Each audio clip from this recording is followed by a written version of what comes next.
Então, vamos lá, muita honra nossa, minha e da Amélia, nós como médicas, ginecologistas, fomos convidadas aqui para falar para vocês, futuros biólogos, né? Eu não tenho ideia muito sobre qual semestre vocês estão, imagino que seja tenham participantes do início do curso, tem participantes mais veteranos, então nosso intuito hoje é falar um pouquinho. Claro que médico, quando pega para falar um tema assim, né, que envolve a fisiologia, às vezes a gente tende a falar de forma técnica. Então, eu acho que o intuito não é ser tão técnico, mas ao mesmo tempo é importante, talvez para vocês, conhecerem essa parte da fisiologia do ciclo menstrual e como que a fertilidade e a sexualidade elas se interpõem nesse processo como um todo. Então, eu sou a Bruna, sou ginecologista, sou especialista em fertilidade e em reprodução humana. Se a Amélia quiser se apresentar também, a Amélia é mais da sexualidade, né, Amélia? Isso.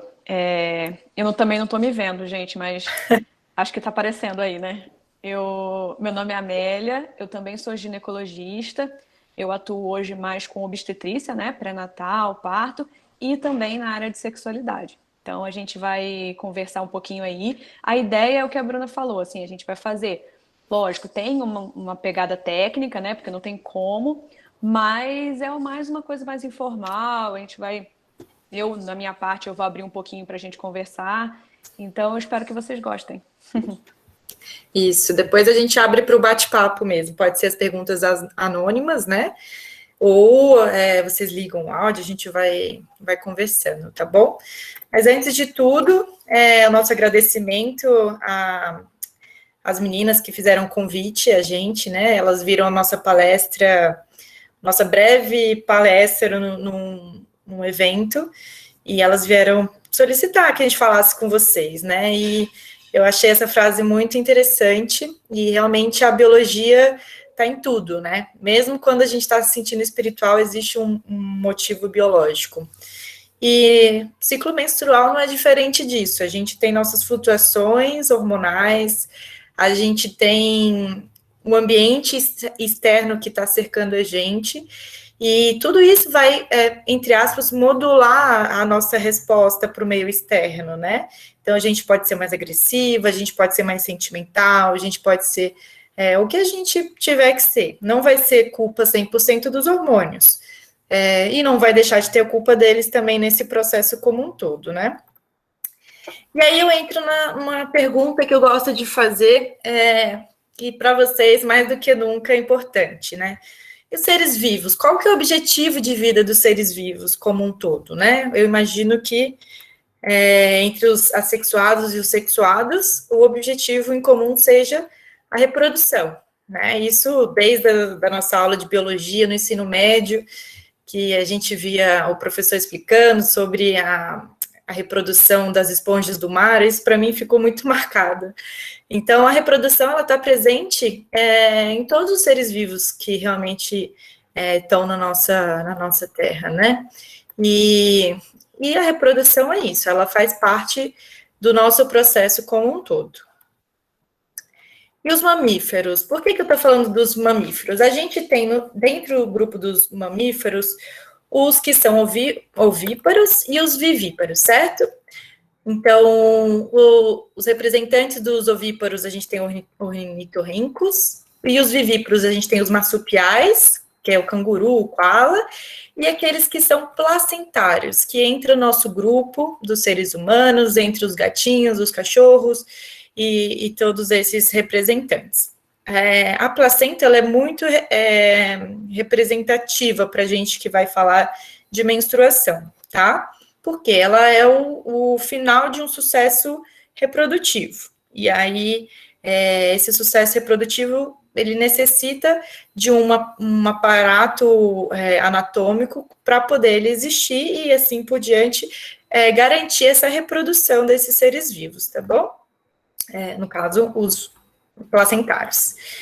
E os mamíferos, né? Os mamíferos, a gente tem uma diferença. Tem muita gente que acha que cachorro, ele sangra, né? A cachorra sangra no meio do ciclo menstrual, lá, sei lá, no meio do cio, e isso seria uma menstruação. Na verdade, a gente sabe pelo processo fisiológico de alguns animais, né? Como os cachorros, os gatos, as vacas, as éguas, elas, na verdade, não têm um sangramento típico, né, de menstruação. Por quê? A menstruação, ela acontece no processo inicial, quando tem uma descamação do endométrio e queda dos hormônios.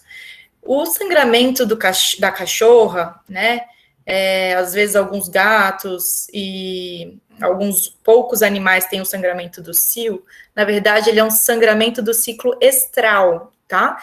Então, no meio do ciclo, realmente, ele representa o momento de maior fertilidade desse animal. Mas ele não é uma menstruação como seria a de nós, mulheres, tá bom? Isso é importante a gente saber. Por mais que eles coloquem as calcinhas menstruais nas cadelinhas, isso não é um ciclo menstrual, é um ciclo estral e ele representa realmente o sangramento do meio do ciclo do cio, momento de maior fertilidade desses animais. E isso ocorre porque o endométrio está tão espesso que ele, que é o endométrio, a célula que reveste o útero desses animais, ele está tão espesso que ele descama um pouquinho e faz essa hemorragia, tá bom?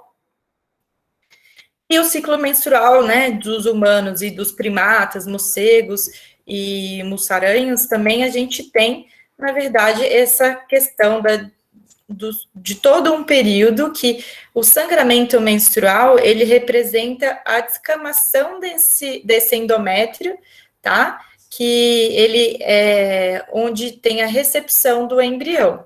Então, quando a gente não tem um embrião implantado de forma adequada, esse endométrio vai descamar e vai se exteriorizar esse sangue no momento que tem a queda do nível hormonal da progesterona e do estrogênio. Por isso que a gente tem a menstruação. Diferente do ciclo estral, que quando os hormônios estão no pico, tem o sangramento, e aqui a gente tem, na verdade, o sangramento quando a gente está na baixa dos hormônios.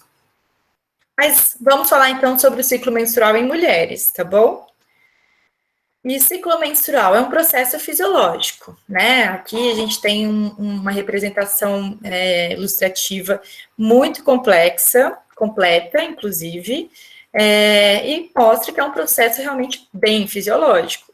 Então, essa primeira imagem aqui mostra o crescimento dos folículos no ovário, tá bom? Então, dentro do nosso órgão ovário, a gente tem vários folículos primordiais ovarianos e eles vão crescendo de acordo com a nossa resposta hormonal, né? E chega um momento que ele libera o óvulo, esse óvulo vai ficar disponível na tuba uterina para ser fertilizado, fecundado, né? Com o espermatozoide, e aquele folículo que estava no ovário, ele vai se transformar no corpo lúteo, e ele vai, à medida que o tempo vai passando, ele vai sendo degradado. E se não houver gestação, de fato, daquele óvulo, ele vai ter uma queda, vai produzir uma queda dos níveis hormonais. Então, se a gente acompanha por aqui essa segunda linha, mostrando que a gente tem um aumento da temperatura corporal após a ovulação de mais ou menos 0,5 graus, mas é muito difícil a gente pegar essa mudança de temperatura, tá bom? Mas é interessante para quem quer realmente fazer uma curva de temperatura basal, a gente pode fazer esse monitoramento. E a gente tem um aumento de temperatura. Aqui nessa segunda linha, a gente tem os hormônios que estão responsáveis pelo processo como um todo. Então, vocês veem aqui que no início está tudo baixinho, os níveis hormonais, tanto aqui desse azul e verde, que é o LH e FSH, como do nível de progesterona e estrogênio aqui embaixo. À medida que o folículo, olha, lá em cima, vai se desenvolvendo, esses níveis hormonais vão crescendo, tá? Principalmente o estrogênio. A progesterona vai aumentar quando tem ação do corpo lúteo, tá bom? E aí a gente mantém o nível alto, esperando que tenha a implantação do embrião, e à medida que não tem a implantação do embrião, os níveis hormonais vão caindo até que a gente tenha a descamação do endométrio de novo. Essa aqui de baixo é justamente a especificação desse endométrio, tá bom? O endométrio, ele tá grosso, ele sangra, e depois ele começa a crescer de novo para receber o embrião, não recebeu o embrião, não tem produção mais de hormônio, ele vai de descama. É basicamente isso, e é bem complexo, como vocês podem ver. E apesar de ser um processo fisiológico, a gente ainda tem muitos tabus e preconceitos a respeito do assunto, né? Então, existe o fator da religião, algumas religiões consideram que a mulher menstruada, ela é um indivíduo que tem uma, como eu posso dizer, talvez uma impureza que não possa ser tocada, não pode entrar em templos e etc. Não pode ter relação sexual também. Do ponto de vista educacional, a gente tem um tabu também, porque à medida que a gente resolve falar e educar os mais novos na escola, a gente tem que ter uma certa ressalva, porque existe esse tal desse preconceito, desse tabu, e que muitos pais, às vezes, podem ficar incomodados. Não sei, né? Nesse caso, eu não sou pedagogo, mas eu imagino o nível de dificuldade que possa vir a ter nessas escolas. Existe uma dificuldade socioeconômica para falar sobre o ciclo menstrual. Então, é diferente eu querer comentar sobre higiene menstrual com uma pessoa que ela não tem uma higiene básica, né? Então, uma pessoa que tem disponibilidade de absorventes para serem trocados periodicamente, por exemplo, né? Isso, obviamente, tem uma diferença nesse aspecto socioeconômico. E tem também o machismo, né? Então, muitos homens, por um efeito talvez cultural, religioso, não sei, tem essa questão de que achar que a mulher que está menstruada, ela está suja, está impura, está qualquer coisa que passa na cabeça deles. E a gente sabe que a menstruação é exatamente isso. Ela é um processo fisiológico, é um processo que indica uma saúde da mulher. Então, uma mulher que menstrua todo mês é uma mulher que, a princípio, do ponto de vista reprodutivo, está saudável, né? E aí existem alguns seriados muito interessantes, na verdade, seriados não, é um filme do Netflix, um documentário do Netflix muito bom sobre o tabu menstrual na Índia. Então, a Índia tem muito esse problema da higiene íntima, que elas não têm condição de comprar absorvente, então elas usam qualquer pano que tem na frente, e tem uma vergonha de mostrar que está menstruado, elas têm que sair à noite para poder jogar fora, enterrar o absorvente delas, sabe? Tipo, o pano sujo de sangue. E às vezes o cachorro acha no meio os relatos são esses, é interessante vocês depois assistirem. E aí o cachorro acha, aí fica andando com um absorvente por aí, aí a mulher fica toda constrangida, né, suja de sangue. Então, assim, a gente precisa pensar que o ciclo menstrual é um processo de bem-estar, de saúde, para poder a gente realmente combater esses preconceitos e esses tabus. É preciso a gente falar e a gente compreender a si próprio também, para a gente não ter esse reflexo, porque tem muitas mulheres que às vezes têm essa sensação, infelizmente. Mas, e a pergunta, por que a gente menstrua, então? Né? Por que tem esse processo de menstruar? Eu não sei se vocês já se perguntaram, tem muita mulher que está super insatisfeita com a menstruação, quando desce a menstruação é um drama que não tem limite.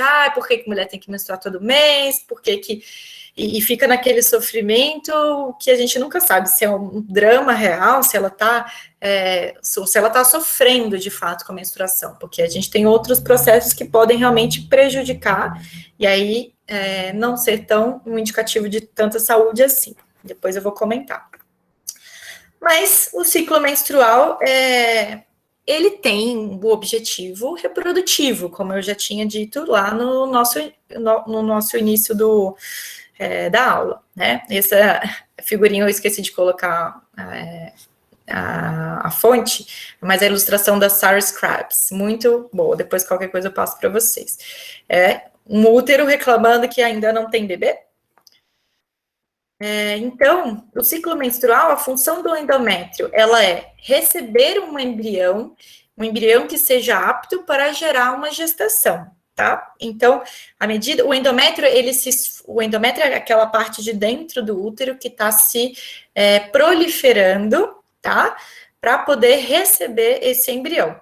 Mas ele só vai receber um embrião que seja um embrião bom, que a parte de conexão imunohistoquímica que ele vai gerar entre a conexão do embrião com o endométrio precisa ser uma ativação adequada para poder realmente ele entender que tem embrião bom para poder esse embrião permitir a entrada dele dentro do endométrio, tá bom? Então, o endométrio, ele começa um processo de mudança do lado externo dele, para permitir que esse embrião invada a camada dele para iniciar o processo de nidação, que é da implantação desse embrião. Esse processo de mudança do endométrio se chama decidualização, e ele só ocorre quando a gente tem o pico da progesterona. Então, a progesterona, ela que é liberada pelo corpo lúteo, a progesterona, ela é muito importante para indicar esse processo de mudança do endométrio e ativar essa, entre aspas, janela de implantação do embrião. E aí vem essa outra questão. O endométrio, quando ele recebe um sinal negativo, que aquele embrião que formou, que está tocando a superfície dos receptores do endométrio, não é bom, sei lá, por qualquer motivo, os receptores, ele identifica que essa não é uma boa chave de abertura, ele vai entender que não é para ter gestação, porque a gestação do ser humano é uma gestação que ela gasta muita energia, né? Então, tudo isso é para evitar uma gestação de um feto inviável, por exemplo. Então, na maior parte das vezes, o endométrio tem essa capacidade de eliminar gestações iniciais, que, por exemplo, na verdade, não posso nem falar se é gestação mesmo, não, mas de eliminar embriões e processos de implantação embrionária que não sejam suficientemente boas para o próprio organismo, que garanta esse tal desse sucesso reprodutivo. Posso falar que isso vai acontecer na maioria das vezes? Não. Quer dizer, na maioria das vezes isso provavelmente acontece. A gente não consegue medir porque a gente não tem como identificar isso antes, a não ser naqueles casos de fertilização in vitro, que a gente sabe que colocou embrião bom e tudo mais dentro do endométrio. Mas, de um modo geral, todos os meses acontecem talvez diversas perdas, entre aspas, gestacionais super iniciais, porque o endométrio não reconheceu esse embrião como sendo algo positivo para continuar o processo da gestação. Mas, ao mesmo tempo, a gente sabe que tem algumas gestações que acabam se desenvolvendo e mais para frente geram abortos, ou mesmo geram embriões com alterações bem complexas e malformação também, tá? E aí, a gente vai continuar aqui no ciclo menstrual, mas eu quero passar algumas definições que eu acho super relevante para vocês, tá? Que algumas definições de terminologia, tá? Menarca, vocês já ouviram falar alguma vez sobre menarca? Menarca, ela é um termo que a gente usa para definir a primeira menstruação da mulher, tá? Então, na verdade, da mulher, mas a gente sabe que acontece normalmente naquelas meninas entre 10 e 15 anos, acontece a primeira menstruação. Existe um eixo que faz essa maturação, que faz esse processo ocorrer a primeira vez, né? O hipotálamo, ele começa a secretar hormônios de forma pulsátil, até que a hipófise se torna sensível e o ovário começa a produzir os hormônios que a hipófise manda. Então, esse processo de amadurecer, ele pode demorar uns 2 a 5 anos depois da menarca, da primeira menstruação. né? E enquanto isso, enquanto a menstruação dessa menina ainda não está madura, ela pode ter algumas irregularidades menstruais. É comum a gente observar isso. E a menarca, normalmente, ela é antecedida pelos sinais da puberdade da menina, né? Então, o broto mamário, os pelos pubianos, pelos axilares, aquele cheirinho que bem característico que começa a aparecer, às vezes, nas axilas das meninas. Esse é o início, realmente, dos primeiros sinais da primeira menstruação da mulher, né? E sem contar o estirão que ela tem. Além da menarca, a gente tem outro termo muito interessante, que é a menopausa. Menopausa também é um termo que define a última menstruação da mulher.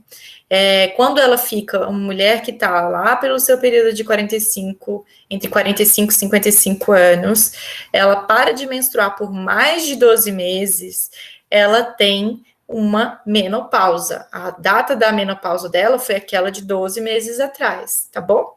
É claro que a gente tem casos que ela pode ter uma menopausa precoce, né?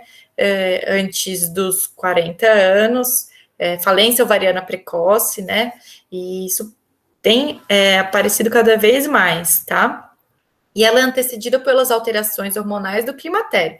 Então, a menarca é pelos sinais da puberdade e a menopausa pelos sinais do climatério, que são os fogachos, a irregularidade da menstruação, a insônia, irritabilidade e várias outras coisas, tá bom?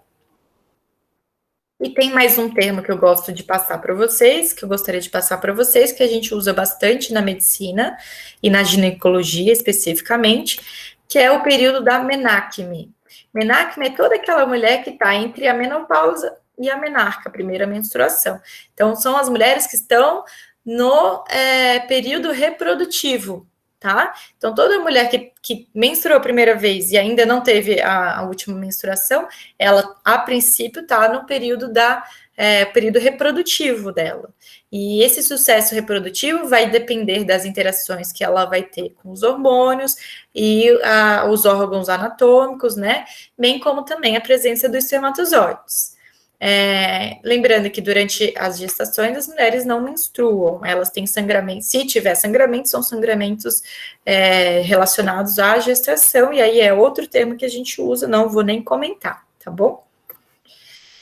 E aí, ciclo menstrual, hormônios, como que funciona todo esse processo? Eu já dei uma pincelada lá naquele gráfico, aquele primeiro gráfico, mas vale a pena a gente falar aqui. A gente tem diversos hormônios que participam do processo como um todo, mas os principais são esses que são secretados. O hipotálamo, ele secreta o GnRH, tá bom?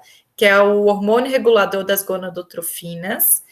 E o hipotálamo, liberando esses hormônios, a hipófise vai entender o recado e vai produzir o LH e o FSH. LH de hormônio luteinizante, que é produzido pelo corpo lúteo, e o FSH, que é o hormônio folículo estimulante, que é produzido pelo folículo do ovário. Como vocês podem ver, ainda bem que é fácil de lembrar esses nomes. FSH é do folículo e o LH é do corpo lúteo. Muito fácil. Depois de um tempo fica mais fácil ainda. E o ovário, o que o ovário produz? O ovário, de modo geral, ele produz o estradiol e a progesterona, que são os principais hormônios para o nosso ciclo menstrual, mas ele também produz outros hormônios, como a testosterona, androstenediona e alguns outros, inibina e tudo mais, tá bom? Mas acho que pra gente vamos concentrar nesse estradiol e progesterona. E aqui está um gráfico que eu achei muito interessante, uma ilustração do Michel José de Carvalho, não sei quem é, mas eu peguei na internet e eu achei muito legal essa ilustração, vou mostrar para vocês, tá bom? Então, a gente tem aqui o nosso cérebro com o hipotálamo produzindo o GnRH, que manda uma pulsatilidade de hormônios para a nossa hipófise, e a hipófise, ela vai começar a fazer a secreção de FSH, e LH, que se for necessário, né, se ela sentir. Tudo isso é uma regulação de feedback positivos e negativos, tá bom? E aí ela manda a mensagem lá para o ovário começa a produção do do estradiol, aumenta a produção do estradiol, tá bom? Aqui nesse folículo de maturação. Depois, quando chega o momento certo, libera o óvulo aqui na tuba uterina. E aí começa o processo da subida da progesterona, tá bom? E como que o útero e o ovário realmente respondem a esses estímulos? Então, achei muito prática essa tabela, porque a gente tem o ovário responde de um jeito e o endométrio vai responder de outro. Então, a gente divide e a ovulação é um marco, assim como a menstruação é um marco, tá bom? Então, toda vez que uma mulher menstrua, a gente tem um nível hormonal, como eu já tinha mostrado antes, um nível hormonal baixo. E aí o ovário vai começar a fase folicular, porque ele vai começar a selecionar os folículos, e aquele folículo que for mais bonito vai crescer mais para poder ter a ovulação. Então, essa fase pré-ovulação no ovário se chama de fase folicular, tá? Depois que ele ovula, o ovário ele vai ter a fase lútea, que é a fase que ele vai ter a manutenção da progesterona. O útero, por outro lado, ele vai estar sangrando na menstruação, no primeiro dia da menstruação, ele está sangrando. Depois que ele descama aquele endométrio, né, que ele soltou, liberou toda aquela descamação do endométrio, ele vai começar a responder aos níveis hormonais que vão estar subindo. Então, ele vai se tornar um endométrio proliferativo, ele vai crescendo, tá bom? Teve ovulação, o que vai acontecer com aquele endométrio? Ele vai se modificar pela presença da progesterona e vai se tornar a fase secretora. Menstruou, de novo, a gente volta todo o processo. E aí eu peguei esses gráficos do CLUE, achei muito bonitinhos, e eles mostram exatamente isso. Aqui em cima fica o ciclo uterino, então esse de vermelho é a menstruação, esse roxinho é a fase do endométrio que está proliferativo, depois vem a fase secretora quando tem a ovulação. E aqui o gráfico representativo dos níveis hormonais, tá bom? Então tem um pico de estradiol, o estradiol faz o pico do LH, tá? E depois a progesterona vai subindo aqui. Aqui a fase do ciclo ovariano. A gente tem a fase folicular, que é o processo de recrutamento folicular, né, dos folículos melhores do mês, e depois ele vira a fase lútea. E a menstruação, então, qual que é o marco da menstruação? É quando desce o vermelho vivo, né, ele vai indicar que a gente iniciou o ciclo menstrual. Mas é claro que o vermelho vivo vai ser o início da menstruação. Antes a gente pode ter um pouquinho de sangramento amarronzado, ou um pouco rosado, e ele, no final ele também pode variar um pouquinho para vinho, rosado e amarronzado também, tá? Normalmente o ciclo menstrual tem que ter o vermelho vivo para ser um indicativo que está indo tudo certo, tá? E ele ocorre quando tem a queda do nível hormonal de estradiol e progesterona. Normalmente tem uma duração de 2 a 7 dias, e entre um ciclo menstrual e outro pode variar muito de mulher para mulher. Tem mulheres que menstruam a cada 21 dias e é um ciclo normal, mas tem aquelas que menstruam de forma mais longa, ou seja, entre um vermelho vivo e outro vermelho vivo, a gente tem talvez 35 dias. Qual que é o padrão que todo mundo comenta? São os 28 dias, né? As fases lunares, que corresponde às fases lunares.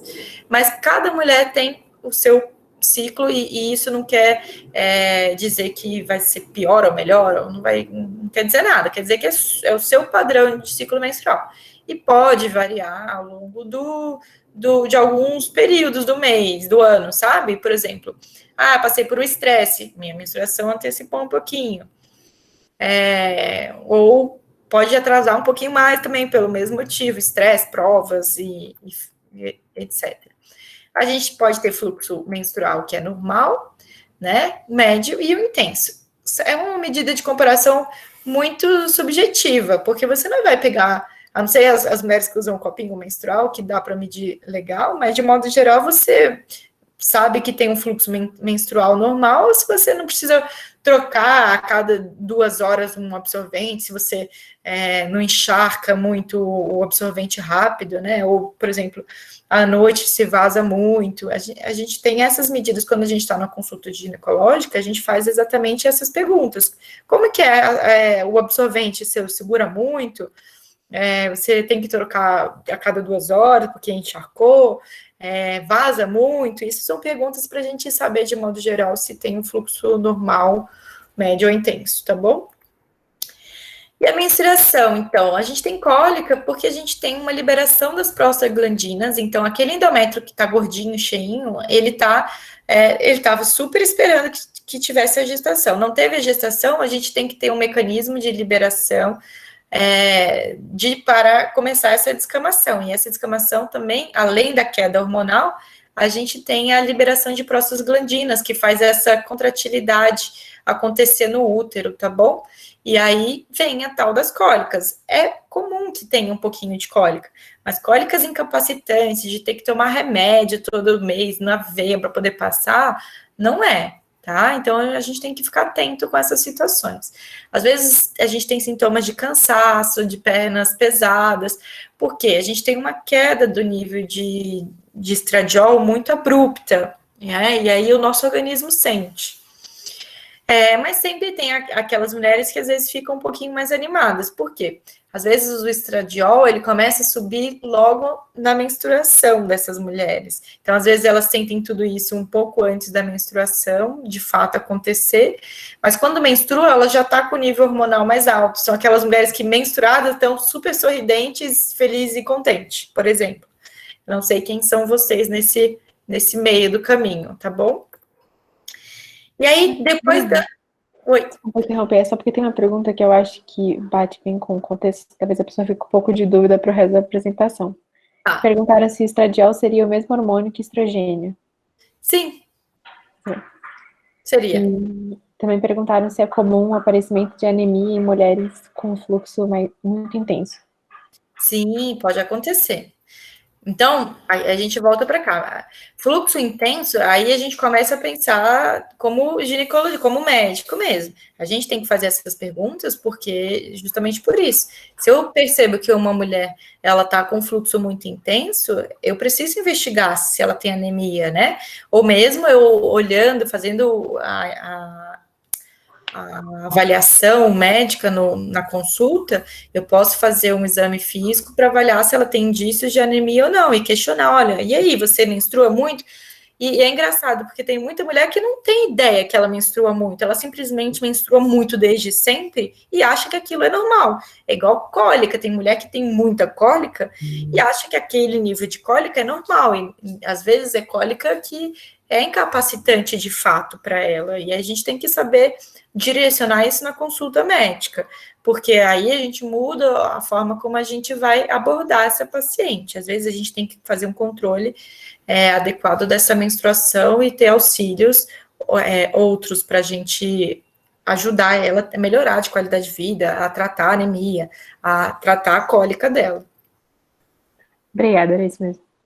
E estradiol e estrogênio é a mesma coisa, é porque a gente tem, dentro do estrogênio, a gente tem algumas variações. A gente tem a estrona, o estradiol, o etinil-estradiol, por exemplo. O etinil-estradiol é o que tem nas pílulas contraceptivas. É o que a gente produz, é o estradiol, por exemplo, para vocês entenderem. Então, a mulher, ela produz mais o estradiol, mas, por exemplo, as nossas células adiposas, ou seja, nossas células gordurosas, elas têm capacidade de produzir estrona, que é um tipo de estrogênio, por exemplo, tá bom? Mas eu tô focada no estradiol, que é o estrogênio do ovário, principal do ovário. E aí a gente vai para a segunda fase, que é a fase proliferativa do endométrio, ou seja, o endométrio está crescendo depois da menstruação, e tem a fase folicular, que é a fase que o ovário ele está começando a escolher os melhores folículos, tá bom? Então, o nível de estradiol, de estrogênio, ele começa a subir porque a gente tem uma ação do FSH no ovário. Então, o FSH está começando a aumentar e o nosso nível de estradiol está começando a subir. e começa o recrutamento desses folículos dentro do ovário e não tem uma escolha muito certa, é tudo muito aleatório, tá bom? A gente tem os folículos primordiais, que eles vão se sobressaindo, e dentro desses que são os folículos antrais, a gente tem o folículo escolhido, que vai ser o folículo da ovulação. E nesse meio tempo, o endométrio começa a crescer. Nessa fase proliferativo folicular, aquele momento que a mulher está cheia de ideias, que está tudo bem, está tudo indo, tá tudo certo na vida dela, ela está sentindo que ela pode resolver o problema do mundo todo, né? Mas, ao mesmo tempo que ela está nessa empolgação, nessa energia, ela não consegue, às vezes, focar. Então, o que a gente vê, às vezes, é muitas mulheres que falam assim, nossa, eu tô tão animada que eu não sei nem o que fazer com tanta animação. E é exatamente isso. E o conselho que eu tenho dado para as mulheres, por quê? Tem esse aumento do nível de estradiol, do estrogênio no nosso organismo, ele causa essa euforia realmente, e esse processo de criatividade fica realmente mais exacerbado. Mas o nosso foco de realmente executar não está muito bom, porque a gente está eufórica, a gente está, imagina aquele cérebro cheio de conexões rolando, e você não consegue desalinhar todo esse fluxo de ideias. Então, eu aconselho o quê? Coloca tudo num papel. Por quê? Você vai ver sua ideia de, sei lá, de criar uma horta vertical, de fazer uma ONG, de fazer isso aqui. Coloca tudo, porque vai vir de novo as suas ideias no mês que vem. E aí, no mês que vem, vamos ver se são as mesmas ideias. E no outro mês, vamos ver se são as mesmas ideias que voltam a ter, e aí você consegue identificar se aquelas ideias realmente são ideias que vão ser produtivas para você, se são parte do seu desejo intrínseco, ou se é só uma euforia do momento, causado talvez pelo nível de hormônio, realmente. Ah, porque eu vi um filme e tal, e eu acho que isso é a solução da vida, vamos lá. Aí no mês seguinte você já esqueceu, provavelmente aquilo não era para você. Então, vai colocando, eu gosto de ter essa ideia de diário de emoção, diário do seu sentimento do ciclo menstrual, não como um diário descritivo, hoje acordei e fiz compras, não, é um diário de emoção mesmo, porque as emoções e as ideias, elas flutuam com os nossos hormônios, isso pode ser muito positivo se você sabe aproveitar, né? E aí a ovulação, como eu gostei dessa imagem também, essa aqui, ó, mostra um folículo primordial. Esse aqui é o ovário, tá? Pensa que é um corte histológico do ovário. Então, aqui tá o folículo primordial, ele começa a se mostrar mais, tá vendo? E aqui dentro tá o óvulo. Então, dentro de cada folículo tá o óvulo. Até o momento que esse folículo cresce tanto que ele, e com os níveis hormonais adequados, é claro, ele vai, rompe e libera o óvulo. Então, a ovulação, ela é isso. Ela é um pico de hormônio que acontece do estradiol, e depois acontece o pico do LH, que é o hormônio luteinizante, tá? O folículo dominante, então, de todos os folículos primordiais que a gente tinha, foram selecionados alguns que a gente não sabe quantos são selecionados, cada mulher tem um potencial de seleção. Então, por exemplo, uma mulher que tem um padrão de muito cheio de folículos, por exemplo, ela vai ter vários folículos que vão ser selecionados. Normalmente é aquela mulher que a gente chama de mulher com ovário policístico, micropolicístico, porque ela tem muitos óvulos e ela tem muitos folículos. E esse processo todo do folículo, da foliculogênese, é exatamente isso. Esse folículo maior, ele começa a produzir mais estradiol, que faz um feedback positivo maior com a produção dos hormônios, até que ele, rompe e libera o tal do óvulo. A ovulação, ela pode ter uma dorzinha discreta, né? Que fica à direita ou à esquerda, mas é muito aleatório. A gente nunca sabe para que lado que vai ovular. Então, tem muita gente que tem essa concepção que acha que a ovulação, se eu ovulei do lado direito, então o próximo mês é esquerdo. Não. Você pode ser uma mulher que ovula sempre do lado esquerdo e tudo bem. E aí, do nada, vem uma ovulação do lado direito. Não dá pra gente saber quando que você ovula, qual lado que é. Mas tem algumas mulheres que têm essa percepção de sentir uma cólicazinha bem no período da ovulação, tá? Além disso, a gente tem uma modificação do muco cervical. Então, ele fica num aspecto claro de ovo mesmo. Você as mulheres, né? Eu não sei se tem homens aqui na nossa aula, mas as mulheres podem fazer essa avaliação da própria secreção vaginal, porque a secreção vaginal, você pega lá, tá tomando banho, você pega e você vê, ó, uma secreção do início da menstruação, bom, menstruada, ela vai estar menstruada mesmo e é sangue. Depois que a gente entra na fase proliferativa, que o endométrio já não está mais sangrando, começa a ter uma mudança da vagina e da secreção que a gente tem lá. E ela vai ficando cada vez mais clarinha, transparente, e ela tem uma liga que ela consegue fazer. Tem mulheres que fazem assim, parece um chiclete. Então, cada mulher tem a sua também. É bem no período periovulatório, ovulatório, tá bom?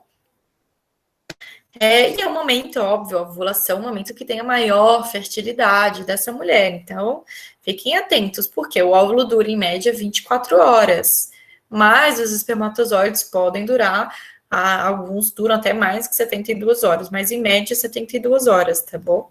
Então, imagina, se eu tive relação desprotegida 3 dias atrás da minha ovulação, que eu também nunca sei quando vai acontecer, eu posso ter uma ideia, mais ou menos, baseada nos meus ciclos anteriores, então eu tenho que saber que talvez 3 dias eu possa ainda ter o encontro desse espermatozoide com o meu óvulo. Então, fica atenta. Isso é uma dica preciosíssima. E a gente não sabe calcular muito bem, porque é tudo muito aleatório. E é isso que eu disse. Você tem uma ideia, mas você não tem a certeza. E normalmente ela corre exatamente isso. Se você tem um ciclo de 28 dias, normalmente ela vai acontecer no 14º dia. 13º, 14º dia, então você consegue fazer a conta direitinho. Mas se o seu ciclo é mais curto, você vai antecipar a sua ovulação, muito provavelmente. Se o seu ciclo é mais longo, você vai adiar a sua ovulação e você vai ter que ficar observando, né? Caso você tenha relação sexual nesse período de forma desprotegida, por exemplo, e você não queira ter filhos, porque tem muitas mulheres que usam esse processo do autoconhecimento justamente para poder engravidar, tá? E lembrando, essa ovulação toda, esse aumento de nível de estradiol, então aquela mulher que estava super criativa, cheia de ideia, ela passa a ser uma mulher cheia de vontade, se sente bem, poderosa, a pele está linda, e a gente tem que ter cuidado para não confundir tesão com amor, né? Então, cuidado com as promessas que você faz, que você recebe, e fique atento exatamente com isso, né? Fazer sexo com camisinha, se você não quer engravidar, tudo isso realmente é importante, porque você não pode confundir um sentimento, você não pode confundir a bioquímica do processo da ovulação como algo que pode modificar a sua vida por inteiro, por exemplo. Você não vai modificar, não é só uma vontade de transar que você está matando, por exemplo. Você pode acabar engravidando e isso modificar todo o seu futuro profissional, seu futuro individual, etc. e tal. Então, aí entra mais um conselho que eu costumo dar. Fique atenta, não confunda os sentimentos reais que você tem com essa empolgação da ovulação, tá bom? E vamos para a fase secretora. /lútea. Então, depois que a gente ovula, que a gente libera aquele folículo ovariano, o óvulo, né? A gente começa a ter a produção do corpo lúteo, que é a produção da progesterona. O endométrio, ele começa a mudar na expectativa de receber o tal do embrião. Ele quer engravidar, a princípio, né? O nosso organismo foi feito, a nossa máquina, a engenharia, tudo aqui foi feito para poder engravidar e reproduzir. Então, ele está naquela expectativa de receber o embrião, ele está se mudando para poder receber. O nível de estradiol, ele vai se manter estável inicialmente, mas depois ele vai começar a diminuir na fase final, assim, na fase secretora, ele começa a cair um pouquinho. E, por outro lado, o nível de progesterona, nesse momento da ovulação, ele aumenta e ele fica alto num platô também por um bom tempo, até que o corpo lúteo, ele começa a se degradar e aí o nível de progesterona começa a cair também. E aí vem algumas informações que eu gosto de falar. Progesterona, ela deixa o nosso músculo liso, que são a musculatura que reveste o útero, deixa ela mais relaxada, mais lentificada, para poder realmente receber o tal do embrião, certo? Mas existe musculatura lisa em outras partes do nosso corpo, como, por exemplo, o intestino. A nossa musculatura intestinal, ela tem músculo liso.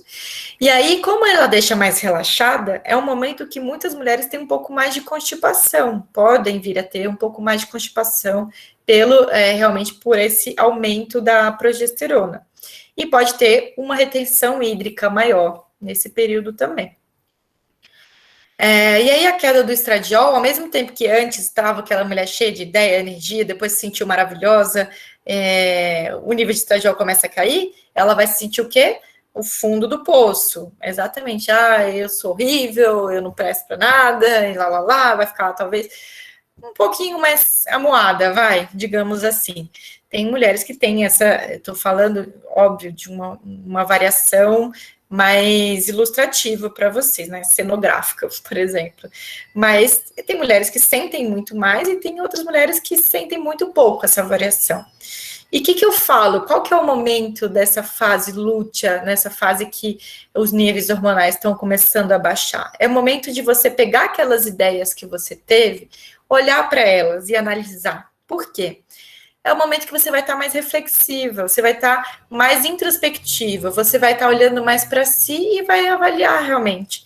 Será que dá para planejar algo interessante daquela ideia que a gente falou, que a gente pensou no início do ciclo menstrual? Às vezes, sim. Então, você começa a se preparar para justamente desenvolver as suas próprias ideias, o que você pensou no início. Eu acho que essa é uma forma muito produtiva da gente encarar nosso ciclo menstrual.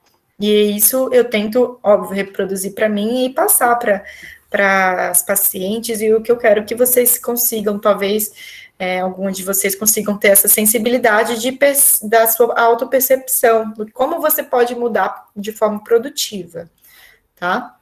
Não é fácil, não é um exercício fácil, porque às vezes a vontade que dá nesse período que os níveis de hormônio estão baixando, a vontade que dá, às vezes, é de chorar, de comer bolo, de comer doce, e às vezes você não percebe que você está no momento de produzir de forma mais interna, por exemplo.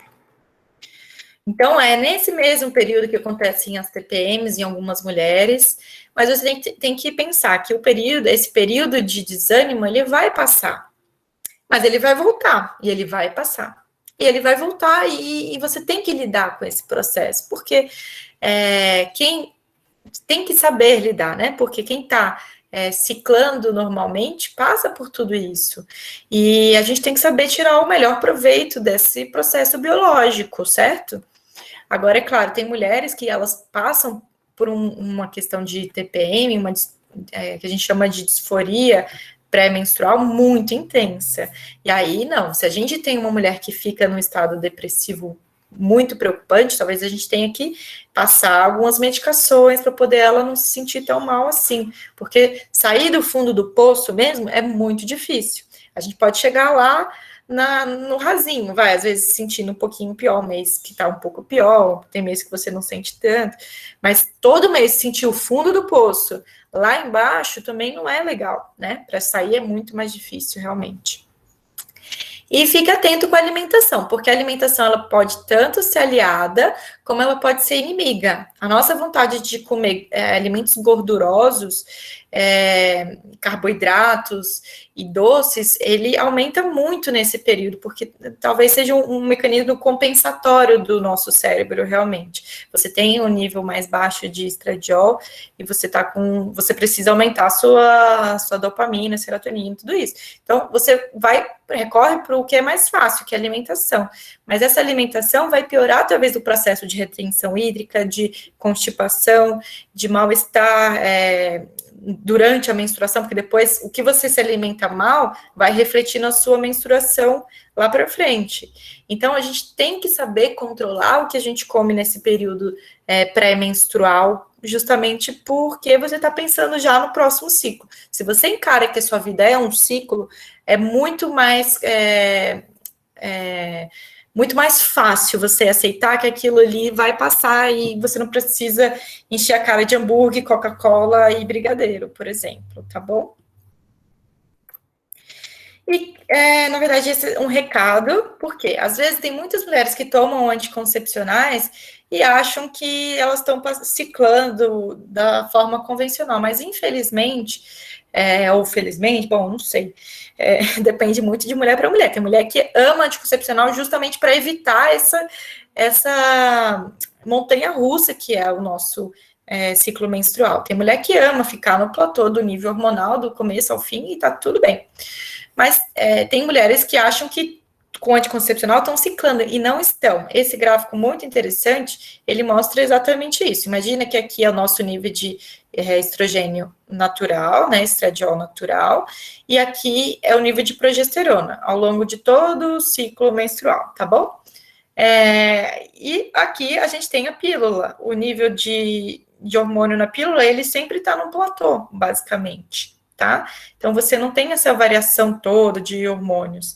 A gente vai ter a ovulação, período fértil, tudo isso no ciclo natural, tá bom? E aí, agora vem a parte da Amélia. Eu vou passando para você, tá, Amélia? Tá bom. Oi, gente, tudo bem? Já me apresentei, mas queria agradecer também a oportunidade de estar aqui. Eu vou falar um pouquinho com vocês sobre sexualidade, né? Relacionando também um pouquinho com o ciclo menstrual, mas a ideia principal é a questão de trazer para vocês a questão do autoconhecimento mesmo, né? O que o autoconhecimento pode trazer de tão bom para a gente. A Bruna colocou para a gente muito da parte do ciclo menstrual, né? E agora a gente vai partir para essa parte. Bom, então, o que é sexualidade, né, gente? Assim, eu acho que a primeira coisa de tudo é a gente diferenciar a sexualidade de sexo. Sexualidade é totalmente diferente de sexo, tá? Sexualidade, ela então é um elemento universal do comportamento e das realidades humanas, né? Ela tá ali com a gente, independente se fazer sexo ou não, tá? Ela não é apenas física, mas inclui sexo, gênero, identidade sexual e de gênero, orientação sexual, a questão do erotismo, ligação emocional, amor, né? Conforme a Bruna tinha colocado também. Então, o que isso significa? Significa que é dinâmica, né? Ou seja, ela pode mudar com a gente ao longo de toda a nossa vida, ao longo do ciclo menstrual, por exemplo, né? E ela também se manifesta das mais variadas maneiras na nossa vida. Pode passar aí, Bru. Eu botei uma definição bem bacana aí e bem completa do que é sexualidade para a OMS. É importante a gente ter também, saber que sexualidade é um pilar de qualidade de vida de acordo com a OMS, né? A Organização Mundial de Saúde. Então, é assim, ela é expressa em pensamentos, fantasias, desejos, crenças, atitudes, valores, comportamentos, práticas, papéis e relacionamentos. Não é só sexo, né, gente? Olha só. E, embora a sexualidade possa incluir todas essas dimensões, nem todas elas são sempre vivenciadas ou expressas, né? Então, para algumas pessoas, sexualidade é mais a questão de desejo, para outras é mais crença, para outra é mais pensamentos, para outras é mais físico. Então, isso também é muito interessante.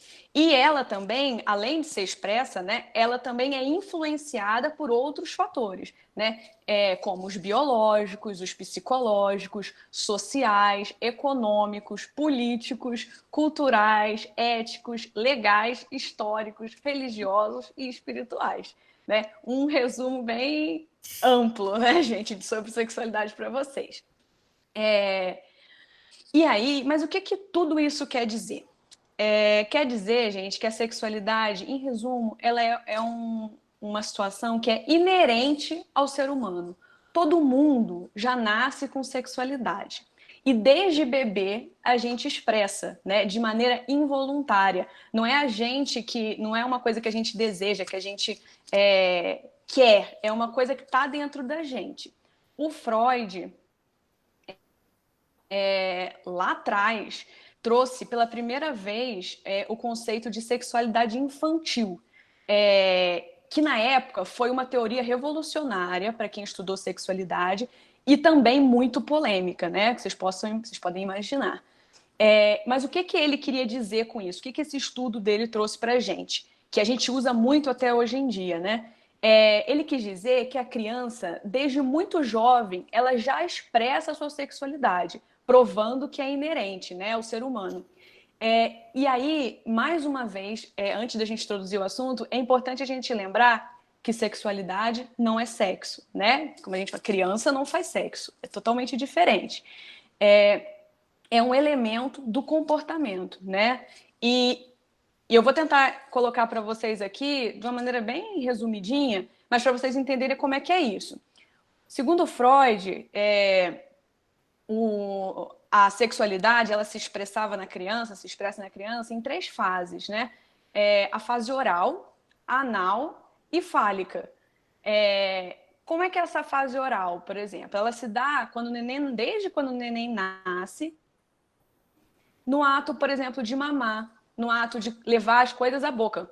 Se você perceber, todo neném, desde muito novinho, tudo ele quer colocar na boca, porque é uma fonte de prazer, né? Não é um prazer sexualizado, né? Genitalizado, não é isso. Mas é prazeroso levar as coisas à boca, é prazeroso mamar, a conexão. Então, isso é sexualidade, né? Depois, quando ele cresce mais um pouquinho, por volta de 2 anos, quando começa a conseguir fazer o controle voluntário dos esfíncteres, anal, né, por exemplo, ele entra na fase anal. Fazer cocô é uma coisa de independência. Ele começa a desenvolver isso aí, isso é uma fase também de desenvolvimento de sexualidade, né? Muito interessante. E por fim, por volta dos 4 anos, a fase fálica. Eu acho que todo mundo já ouviu falar, ou conhece, ou viveu isso, se lembra, de que por volta dos 4 anos as crianças começam a perceber que elas têm um órgão genital. E elas começam a se tocar, entender, se olhar o do amigo, né? Isso aí faz parte do desenvolvimento da sexualidade.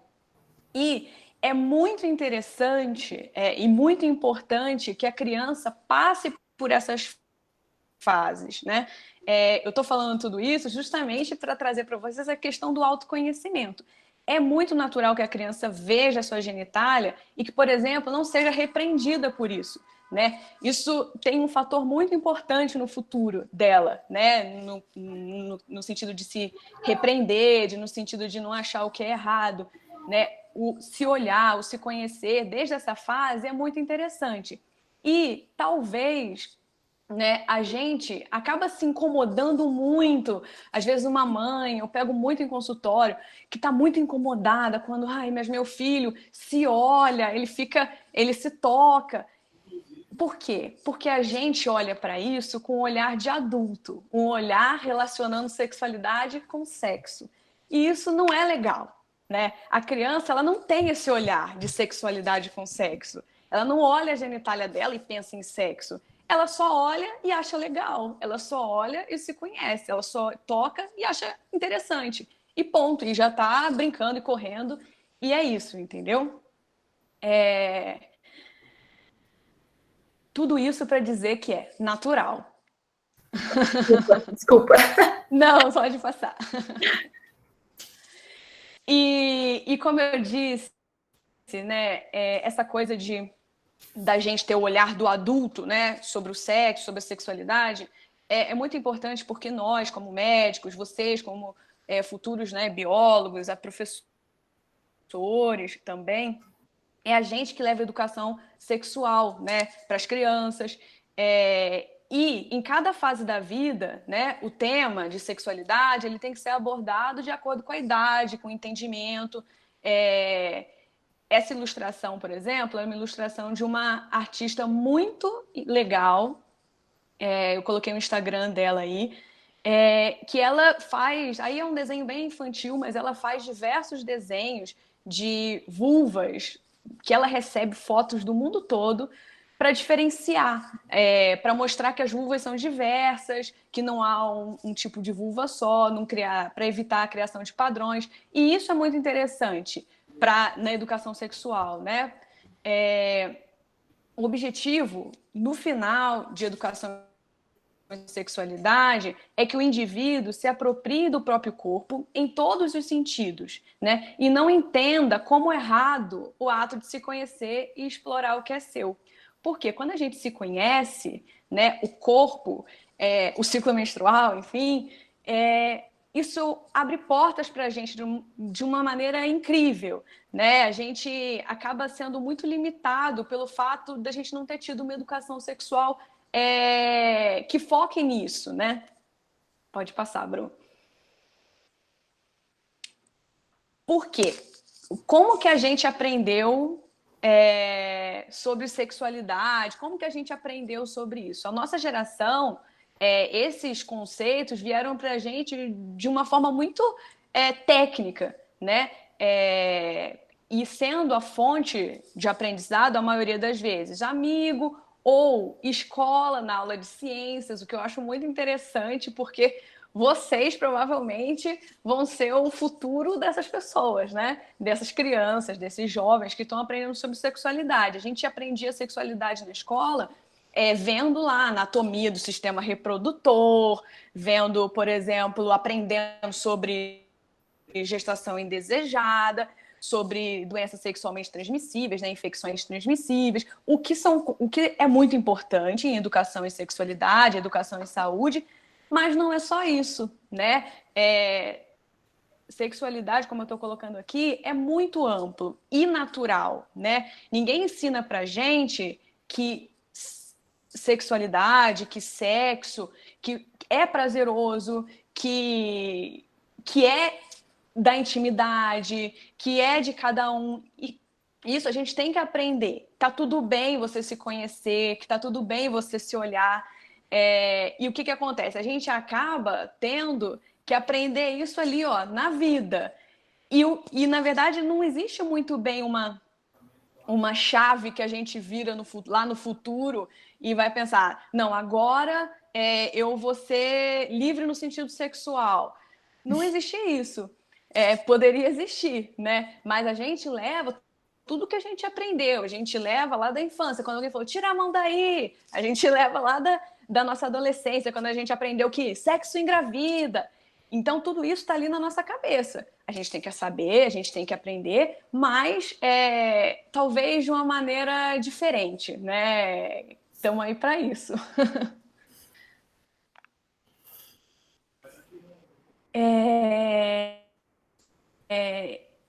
Então, o que eu queria trazer para começar, né? Que a melhor maneira para a gente entender o próprio corpo, né? Sem depender muito de muita coisa externa, é autoconhecimento. Se olhar, se conhecer.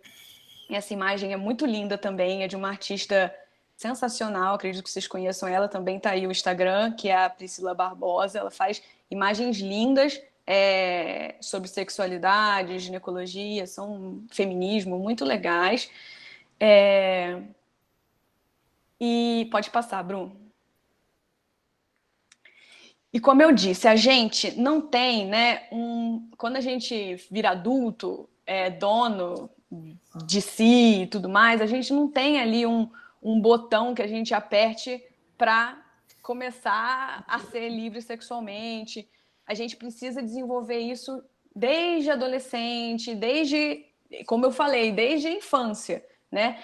E só que toda vez que eu coloco essa questão de autoconhecimento para uma paciente no consultório ou numa situação, as palavras que geralmente eu recebo como autoconhecimento sexual que a gente recebe são essas aí, ó, masturbação. Aí se você pergunta se masturba, se toca, é vergonha, que tem preguiça, que é insegura, que não tem vontade. Algumas relacionam sim com prazer, umas relacionam com casamento, com relacionamento estável, outras relacionam com liberdade, né? Muito interessante. Eu não sei quando a gente pensa, né, em autoconhecimento sexual, eu queria que vocês pensassem aí o que vem de maneira imediata na cabeça de vocês. Depois a gente vai conversar na discussão o que vem, se essas palavras fazem sentido para vocês, se não fazem. Pode passar, Bru.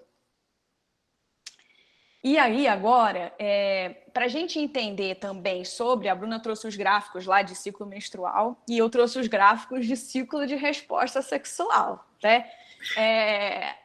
Tudo, gente, tudo é técnico. Parece que é tudo meio solto, mas não é, né? A sexualidade da gente foi estudada, como eu falei, lá por Freud, lá atrás, e por outras pessoas, outros estudiosos ao longo aí do século XX. E os pioneiros, né, nesse sentido de sexualidade como a gente entende hoje, né, de resposta sexual, lá nos anos 70, foram justamente Master e Johnson que fizeram este padrão, entenderam que isso aí era como a gente respondia sexualmente aos estímulos, né? Então, olha como é que ele primeiro, a gente precisa de um desejo, né? O que é desejo? Você sentiu o desejo. Primeiro você lembra de alguma coisa, sente desejo por alguém, tem algum estímulo, né? A partir desse estímulo, a gente entra no que a gente chama de fase de excitação. A fase de excitação é a fase de alteração física do corpo, da resposta sexual. A mulher, ela se lubrifica, né? Ela fica molhada, o homem tem a ereção, né? Essa é a fase de excitação. A partir daí, entra-se num platô, né? Essa excitação, ela vai crescendo, né? O platô, até o orgasmo, que seria, né, o pico dessa excitação, para então a resolução. Esse foi o primeiro ciclo de respostas que foi estudado. Mas aí, né, gente, mulher não é tão simples assim, né? Esse padrão foi, assim, hoje a gente sabe que ele não é muito mais utilizado no sentido da resposta sexual feminina. O ciclo de resposta masculina é esse até hoje, né? Mas o feminino a gente conseguiu elaborar um pouco mais e chegamos no que a gente tem hoje. Pode passar, Bru. Que é o ciclo de resposta sexual da Basson, né? É uma estudiosa em sexualidade, muito em sexualidade feminina. E olha que complexidade esse ciclo, né? O que ele traz? Olha só que interessante. Além daquilo que já tinha, excitação, desejo, né? Ele traz satisfação emocional e física, né? Satisfação emocional entra como parte do ciclo para a mulher. Intimidade emocional, vejam bem, né? Não é isso, o ciclo ele não é que tenha que passar por todas essas fases, é importante vocês saberem. Às vezes basta ter aquele primeiro, né, que eu mostrei para vocês. Mas esse ciclo completo que eu coloquei é para vocês verem todas as nuances, né? Tudo que pode acontecer durante um ciclo de resposta de sexualidade para a mulher. E uma coisa muito interessante, eu ainda vou falar um pouquinho mais para frente, é que a mulher ela pode entrar nesse ciclo de resposta sexual por duas vias. Ela pode tanto entrar com desejo sexual espontâneo. O que é desejo sexual espontâneo? É início de namoro, para vocês entenderem. O início de namoro, você tá ali, tá pensando em sexo, quer sexo o tempo todo, existe uma novidade, você não precisa fazer nada que venha à vontade de fazer sexo. E existe uma outra via, que é a partir do estímulo sexual. O que é esse caso? Aí acontece quando, eu tô dando um exemplo, tá, gente? Assim, mas quando é um relacionamento longo, um relacionamento de longo prazo. O relacionamento de longo prazo, ele não tem mais o estímulo o tempo todo. Ele não existe um desejo sexual que a gente chama espontâneo, do nada vem aquilo. No relacionamento longo, a gente precisa de um estímulo. E não é por isso que o sexo é menos sexo, que a sexualidade é menos sexualidade. Ela é tão prazerosa quanto, completa-se o ciclo da mesma maneira, mas com estímulo. Pode passar, Bru. Não, pode pôr, não tem problema não. Oi? E aí, gente, como todo ciclo, como todo ciclo, quando entram aqueles elementos, lembra que eu tinha colocado lá, que as pacientes pensam quando eu questiono sobre conhecimento, sobre sexualidade, eles atuam nesse ciclo, né? Por exemplo, se você tem vergonha, uma inibição, um trauma, né, alguma situação, você pode bloquear, né, esse ciclo nas mais variadas localidades ali dele. Você pode se sentir excitada, mas aí você, nossa, tô com vergonha, não gosto do meu corpo, por exemplo, não gosto do meu corpo. O ciclo, ele é bloqueado, né? A gente pode trocar vergonha por boleto, por exemplo, também. Você tá ali, se teve a excitação, e aí, por exemplo, lembrou que tá ali no meio do sexo e lembrou que você não pagou uma conta. Isso tudo, gente, interfere muito, muito. Então, você se conhecer, né, se entender, um caminho muito, muito interessante para você evitar, evitar que o ciclo seja interrompido, né? Em resumo, isso. Pode vir, Bruno. E aí, o que a gente tem? Os principais desafios são incontáveis, tá, gente? Mas eu coloquei os principais, o que eu vejo na minha prática, o que as pacientes trazem. Primeiro, que eu falei aquilo de desejo espontâneo e responsivo. Eu recebo muitas mulheres que dizem para mim que não sentem mais o mesmo desejo que sentiam no início da relação, na adolescência, nos primeiros relacionamentos, que é diferente. E entender, né, gente, que tá tudo bem, é assim mesmo, isso faz parte da nossa fisiologia, faz parte ali, a gente funciona dessa maneira. Tá tudo certo. O desejo espontâneo, ele pode acontecer no relacionamento longo, de maneira eventual. Você vai, é um aniversário de namoro, o parceiro fez alguma coisa que você gostou, a parceira fez alguma coisa que você gostou, vai subir esse desejo espontâneo novamente. Mas, de uma maneira geral, no grosso do dia a dia, o que acaba tendo é o desejo responsivo. E tá tudo bem. Como é que é isso? Deu um beijo gostoso, viu um filme, viu uma cena, leu um livro, aconteceu alguma que te deu o desejo, tá tudo certo. O ciclo, ele parte a partir daí. Ele pode seguir a partir daí, conforme eu coloquei. Outra coisa, outro grande desafio são as crenças que a gente traz. As crenças, muitas vezes, elas são tão íntimas, assim, tão lá no fundo, que a gente nem se dá conta que elas estão lá. Lembra que eu falei lá da infância? Da questão de você ser podado, de você ser limitado. Isso fica na nossa cabeça, isso fica no nosso inconsciente. Então, tira a mão daí. Então, tira a mão daí por quê? Né? Por que tira a mão daí?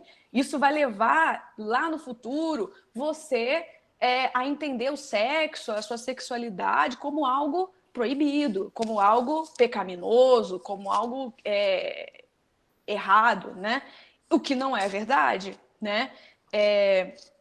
E uma outra coisa, religião também, né? As crenças no sentido religioso, tem várias religiões que são bem rígidas nesse sentido, né? Enfim, várias coisas que podem estar na nossa cabeça e que desafiam aí tanto o autoconhecimento quanto o ciclo da nossa resposta sexual. Outra coisa também, a questão de concentração, de entrega, que eu falei, brinquei do boleto, que é isso, gente, assim, sexo, sexualidade, a gente tem que estar envolvido. É a máxima para o ciclo se completar. Entrega, envolvimento.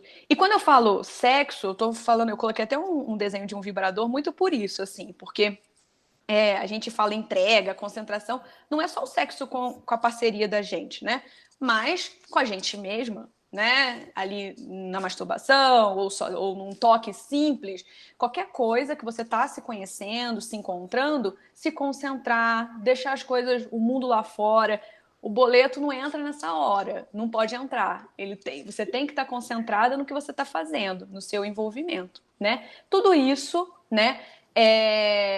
Junto com o desafio, né, aí do autoconhecimento, que para mim é o principal. A gente vê diversas mulheres hoje em dia sem se conhecer, que nunca se olharam, que nunca se tocaram. A vagina, a vulva, ela é um órgão muito interno, né, gente?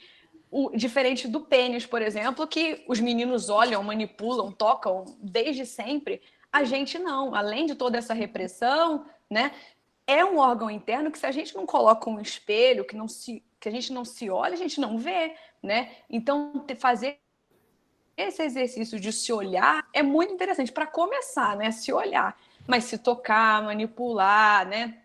É muito importante, muito. Pode passar, Bru. E aí, sobre autoconhecimento, eu vou falar para o que eu acho que é os pontos mais importantes, né? Autoconhecimento sobre o próprio corpo, conforme eu disse, né? Sobre o ciclo menstrual, porque, como a Bruna colocou, a gente tem fases do nosso ciclo que são muito interessantes, né? Para a gente desenvolver a nossa sexualidade, a nossa criatividade, o envolvimento com a gente, com outras pessoas. E a gente pode se beneficiar quando a gente conhece o ciclo menstrual dessa maneira, né? O autoconhecimento também no sentido de fantasias, né? Da gente entender o que a gente gosta, né? Isso é muito importante. E autoconhecimento também, porque quando a gente entende tudo isso, se entende o que a gente gosta, entende quem a gente consegue entender muito melhor num relacionamento, numa relação, o que é nosso e o que é do outro, né? Pode passar, Bruno.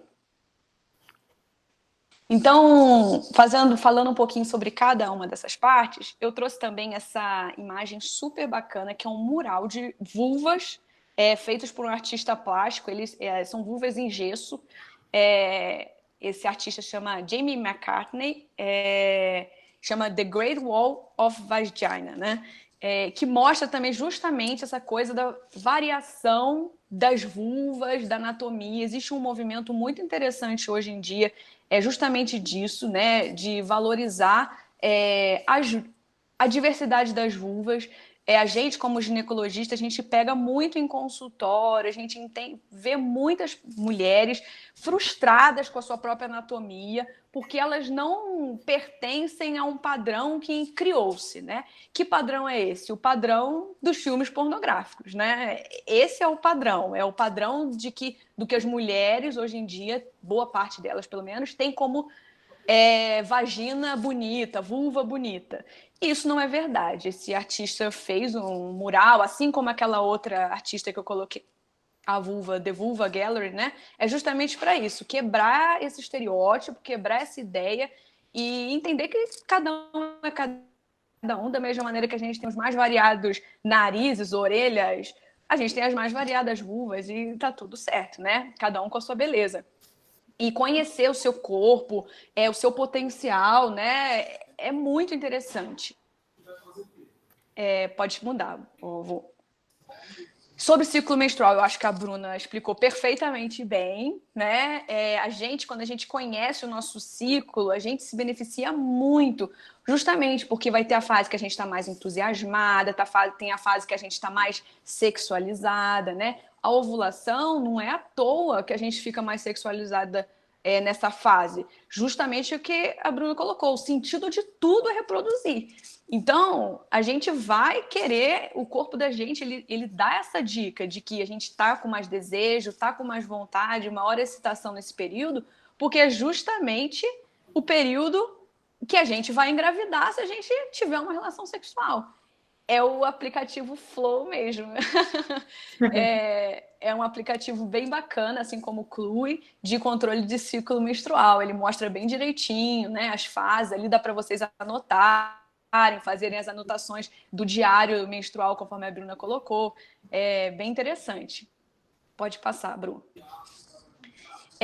Sobre fantasia. Gente, quando a gente fala sobre fantasia sexual, as pessoas já pensam logo sadomasoquismo, menage. A coisa não precisa ir tão longe, né? Assim, se é essa a sua fantasia, maravilha, assim, mas assim, tudo é fantasia, gente. A gente não pensa no que a gente gosta no sexo, no conhecimento da nossa sexualidade. Às vezes a gente gosta de carinho no pé, às vezes a gente gostaria que fosse determinada maneira, ou relembrando alguma vivência muito legal que a gente teve, de um sexo muito interessante. Tudo isso é fantasia. E você conhecer a sua fantasia, conhecer o que te traz prazer, o que é legal para você no sexo, ou no sexo, gente, é só para lembrar mais uma vez que sexo, eu tô falando aqui, não precisa ser entre 2 pessoas, não precisa ser entre 3, pode ser sozinho, tá? Então, assim, você ter sua fantasia, entender o que é legal para você, o que te traz prazer, é muito interessante. E o que eu percebo, posso dizer,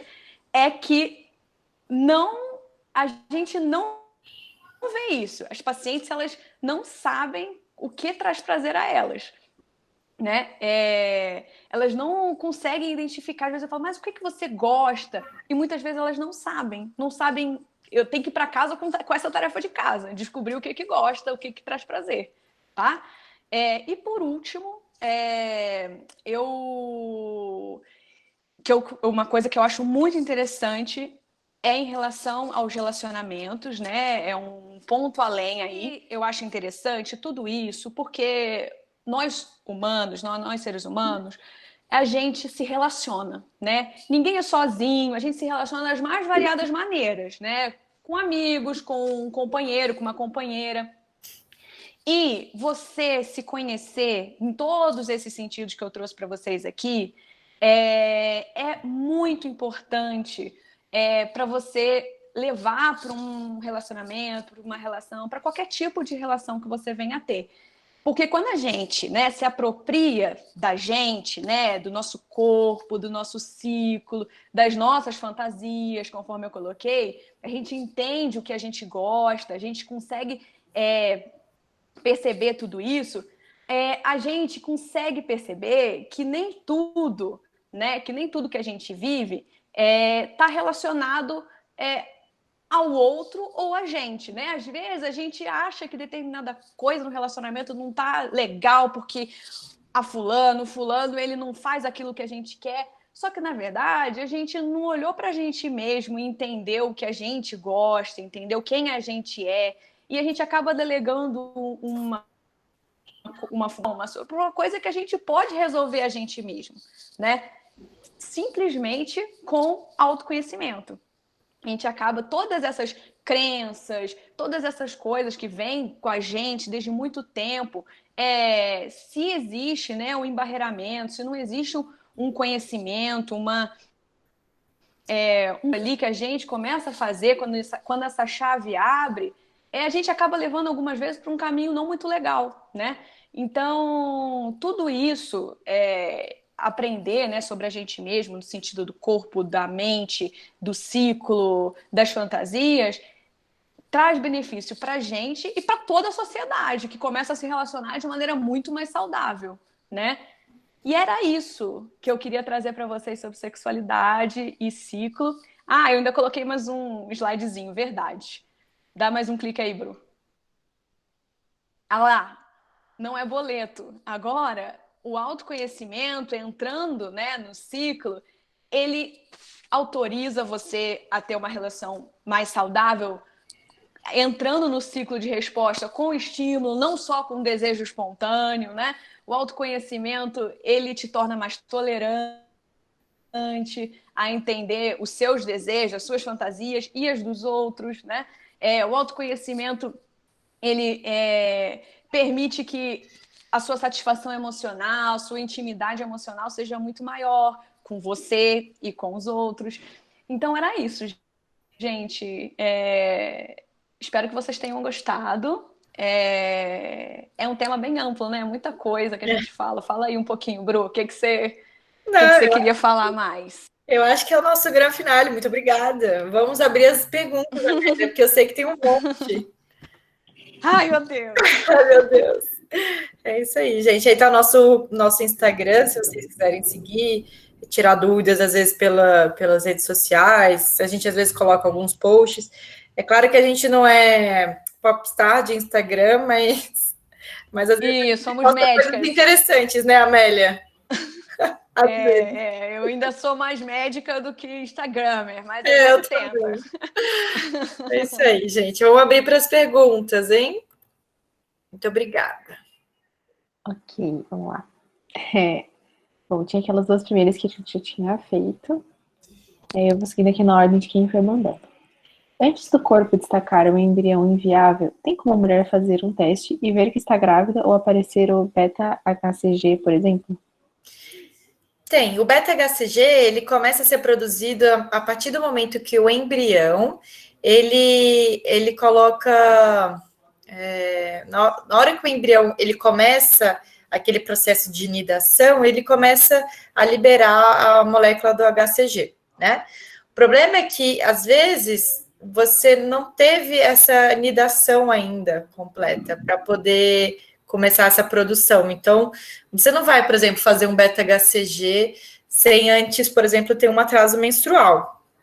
O que a gente faz na reprodução humana é, a partir de 10 dias, depois que a gente já coloca um embrião de 5º dia, que é um blastocisto, a gente a gente já pode ter um aumento do nível do HCG. Então, 10 dias depois